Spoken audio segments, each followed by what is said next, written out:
Hello friends, in this particular lecture we will find out how to determine degree of kinematic indeterminacy of a structure.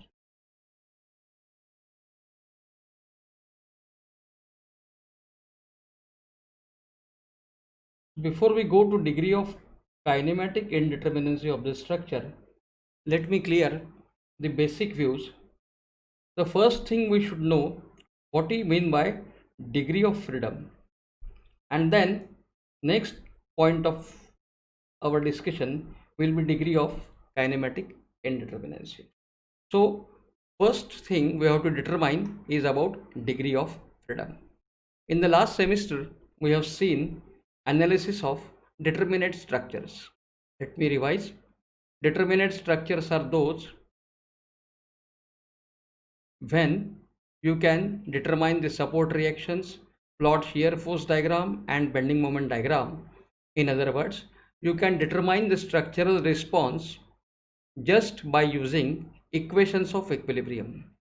But indeterminate structures are those where you cannot determine the structural response, that is, finding out support reactions, drawing shear force diagram, drawing bending moment diagram just by equations of equilibrium. You need to generate few more equations, and in structural analysis 1 we have seen how to generate those extra equations by various methods. Now structural analysis 2, as we have seen in our previous discussion, previous lecture, is mainly dealing with modern methods of analysis. Structural analysis 1 dealt with classical methods of analysis. Structural analysis 2 is dealing with modern methods of analysis on which most of the softwares are based.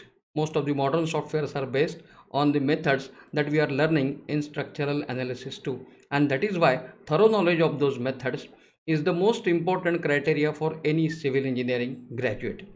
Now, before we go for degree of kinematic indeterminacy, let me tell you all the numericals, all the methods used in structural analysis 2, we are going to study in structural analysis 2, require degree of kinematic indeterminacy determination right as the first step. Your first step will be determination of degree of kinematic indeterminacy of any structure. So it is extremely important to learn how to calculate degree of kinematic indeterminacy. Now before that, let us calculate the first step of degree of kinematic indeterminacy is to determine what is degree of freedom. Let us consider a simple structure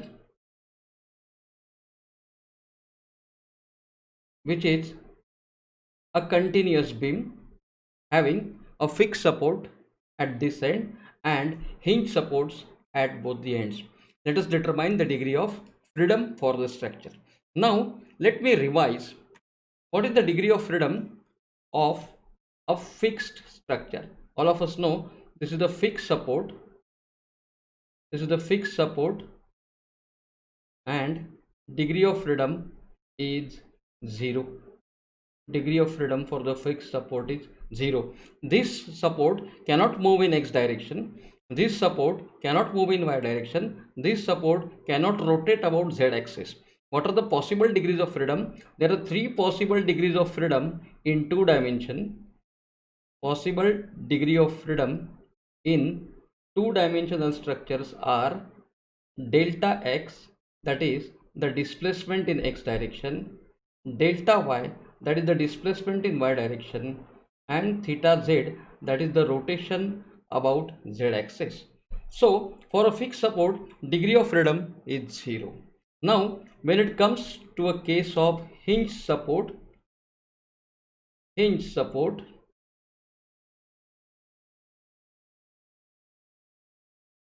we know the degree of freedom is 1. What is possible in hinge support? In hinge support, there is no displacement possible in x direction, no displacement possible in y direction, but the rotation about z axis is always possible. That is why the hinge support degree of freedom is equal to 1. Now, third kind of support we have seen right from the first year is a roller support. Now look at this roller support. What are the possible degrees of freedom? This roller support can move in x direction. Yes, it is possible for this roller support to move in x direction, but it is not possible for the roller support to move in y direction, and it is also possible for this roller support to move about the z axis.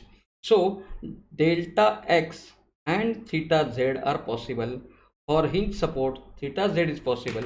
So for roller support, we can write degree of freedom as 2. Now, if we consider a free joint like this, which is not supported, free joint like this, which is not supported. So what are the possible degrees of freedom? Is it possible for this free joint to move in x direction? Yes. So delta x is possible. Is it possible for this free joint to move in y direction? Yes. So delta y is possible.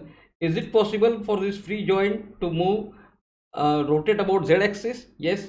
So theta z is also possible. So for this free joint, moment in x direction, displacement in x direction possible, displacement in y direction possible, and rotation about the z axis, that is possible, and that is why this free joint has got 3 degree of freedom. Right. Now let us come back to our original problem. What are the degrees of freedom for this particular thing?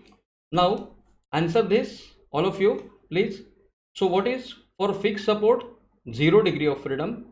Fixed support, it is 0 degree of freedom. For this hinge support, rotation is possible. Rotation about z axis is possible. For this hinge support, rotation is possible.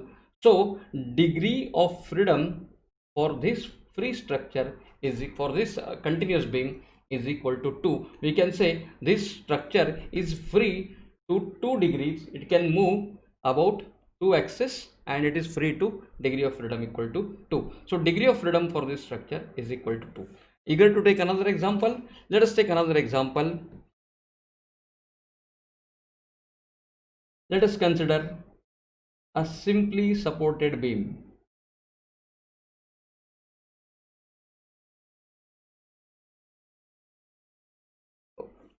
Let us consider it overhanging beam. Let us consider it is overhanging beam. So what is the degree of freedom? Degree of freedom for this overhanging beam. Let us determine the degree of freedom for this overhanging beam. Let me keep you the support conditions in front of you. This is hinge support. So what are the degree of freedom? For this hinge support, degree of freedom is 1. This is roller support. What is the degree of freedom? It can move in this x direction as well as it can rotate. Now this is free end. What is the degree of freedom for the free end? It can move in x direction, it can move in y direction, and it can rotate. So what is the total degree of freedom? 1 at this end, 2 at this end, and 3 at this end. So degree of freedom at this, for this structure, is equal to 6. This is overhanging beam. For this, degree of freedom is equal to 6. Just from, we have derived it from the support conditions. Another example. Let us take another example. A fixed beam. This is the fixed beam. Another example. So what is the degree of freedom for the fixed beam? As all of us know, degree of freedom for this end is 0. This end does not have any degree of freedom. It cannot move in x direction, it cannot move in y direction, it cannot rotate about z axis.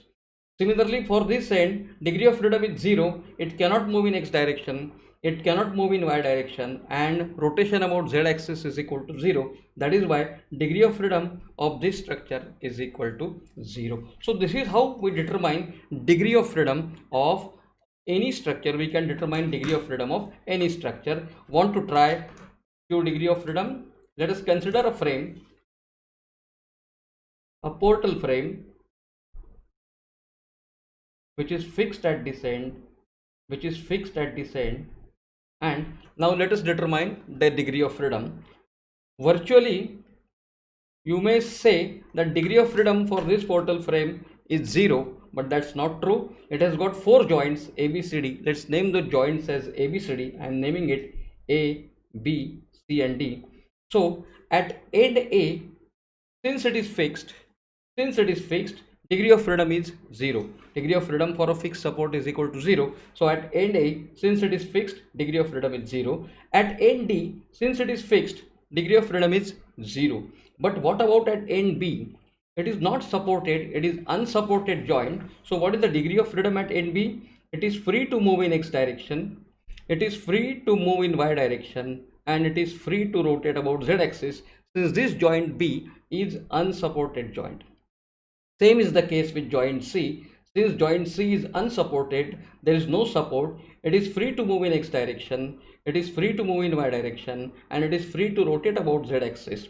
So degree of freedom for this structure is equal to 6. We can say degree of freedom for this structure is equal to 6. Let's consider another example in which a portal frame is supported at some level. This portal frame is hinged at this particular joint. This is another example. Can you guess the degree of freedom for this? Any guesses for this? Any guesses? I can see the answer on the screen. If you type the answer on the screen, I'll just be able to appreciate your efforts. I will be able to see the answer on the screen. Yes, I am giving you 1 minute. Find out degree of freedom of this portal frame, which is fixed at A, fixed at D, and hinged at C. What is the degree of freedom? I am giving you exactly 1 minute 30 seconds for this.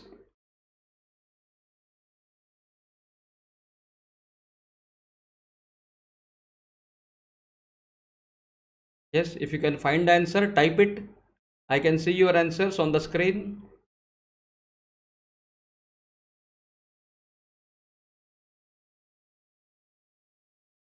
Yes, half time over. 30 seconds left. Yes, make it fast. Very simple example. Analyze joint by joint. 10.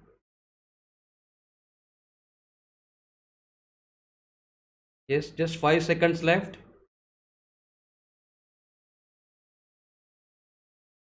Okay, got the guesses? I can see few answers on the screen. Okay, let me see. At A, since it's a fixed support, there will not be any degree of freedom. All the degrees of freedom are nil at fixed support A and fixed support D. At B, what is the degree of freedom? Since B is unsupported, it can move in x direction, it can move in y direction, and it can rotate about z axis. So 3 degrees of freedom at Z. And what about C? C is the hinge support. It cannot move in x direction, it cannot move in y direction, but it can only rotate about z axis. So degree of freedom 4. I congratulate all those who have given degree of freedom equal to 4 answer on the screen. So eager to solve a few more questions. They are given in my Moodle. Just open that particular questions and try to give the answer by today night 11 o'clock. Goodbye.